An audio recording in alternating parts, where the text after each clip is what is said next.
मैं भव्य स्वागत और आतिथ्य सत्कार के लिए राष्ट्रपति जी का हृदय से धन्यवाद करता हूं। कल जब से मैंने साइप्रस की धरती पर कदम रखा है, राष्ट्रपति जी और यहां के लोगों ने जो अपनापन और स्नेह दिखाया, वह सीधे दिल को छू गया। अभी कुछ देर पहले मुझे साइप्रस के इतने बड़े सम्मान से अलंकृत किया गया। ये सम्मान केवल मेरा नहीं, 140 करोड़ भारतीयों का सम्मान है। यह भारत और साइप्रस की अटूट मित्रता की मोहर है। इसके लिए मैं एक बार फिर हृदय से आभार व्यक्त करता हूं। फ्रेंड्स, साइप्रस के साथ हम अपने संबंधों को बहुत महत्व देते हैं। लोकतंत्र और रूल ऑफ लॉ जैसे मूल्यों में साझा विश्वास हमारी साझेदारी के मजबूत आधार है। भारत और साइप्रस की मित्रता न परिस्थितियों से बनी है और न ही सीमाओं से बंधी है। ये समय की कसौटी पर बार बार परखी गई है और समय के हर दौर में हमने सहयोग, सम्मान और समर्थन, इस भावनाओं को जीवंत रखा है। हम एक दूसरे की संप्रभुता और क्षेत्रीय अखंडता का सम्मान करते हैं। फ्रेंड्स, 2 दशक से भी लंबे अंतराल के बाद किसी भारतीय प्रधानमंत्री की साइप्रस यात्रा हो रही है और ये आपसी संबंधों में एक नया अध्याय लिखने का एक स्वर्णिम अवसर है। आज राष्ट्रपति जी और मैंने द्विपक्षीय संबंधों के सभी पहलुओं पर व्यापक चर्चा की। साइप्रस के विजन 2035 और विकसित भारत 2047 के विजन के कई पहलुओं में समानता है। इसलिए हम साथ मिलकर भविष्य को आकार देंगे। अपनी साझेदारी को स्ट्रैटेजिक दिशा देने के लिए हम अगले 5 वर्षों के लिए एक ठोस रोडमैप बनाएंगे।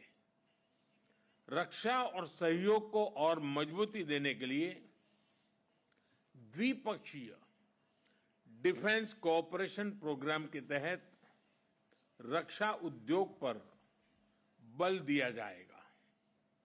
साइबर और मैरीटाइम सिक्योरिटी पर अलग से डायलॉग शुरू किया जाएगा।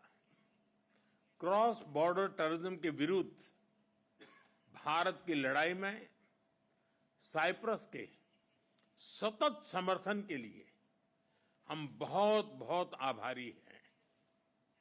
आतंकवाद, ड्रग्स और आर्म्स की तस्करी की रोकथाम के लिए हमारी एजेंसीज के बीच रियल टाइम इंफॉर्मेशन एक्सचेंज का मैकेनिज्म तैयार किया जाएगा। हम दोनों सहमत हैं कि हमारे आपसी व्यापार और निवेश में बहुत पोटेंशियल है।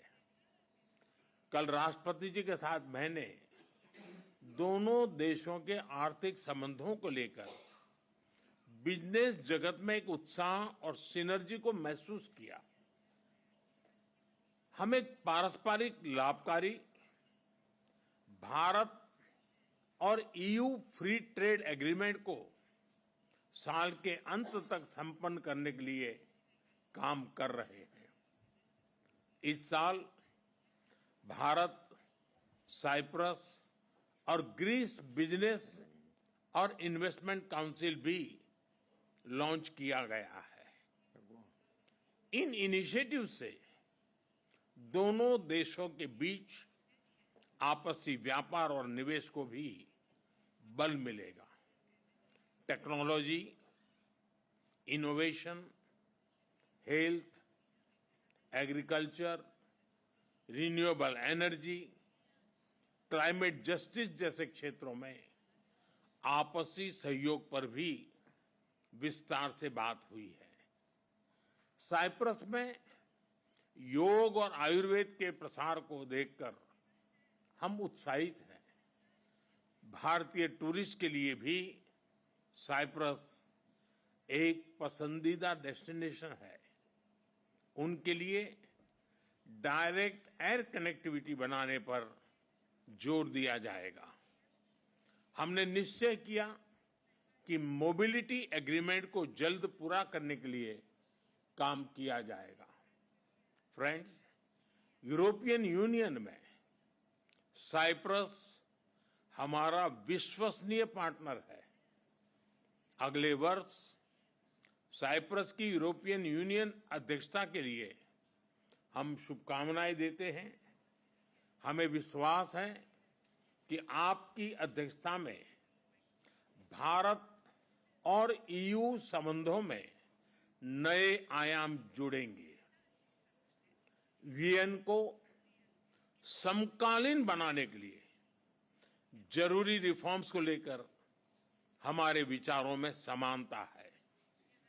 साइप्रस द्वारा सिक्योरिटी काउंसिल में भारत की स्थायी सदस्यता का समर्थन करने के लिए हम आपके आभारी हैं। पश्चिम एशिया और यूरोप में चल रहे कॉन्फ्लिक्ट को लेकर हम दोनों ने चिंता व्यक्त की है।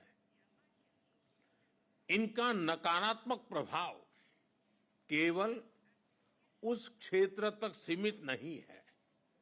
हम दोनों मानते हैं कि यह युद्ध का युग नहीं है।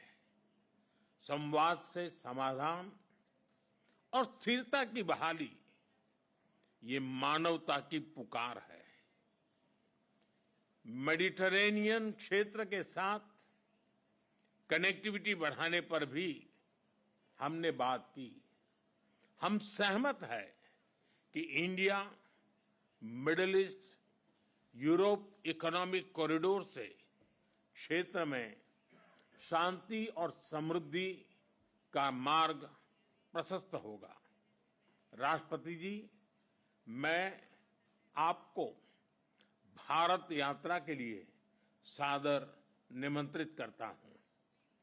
आशा करता हूं जल्द ही भारत में आपका स्वागत करने का अवसर मिलेगा। एक बार फिर इस विशिष्ट आतिथ्य और सम्मान के लिए बहुत बहुत धन्यवाद।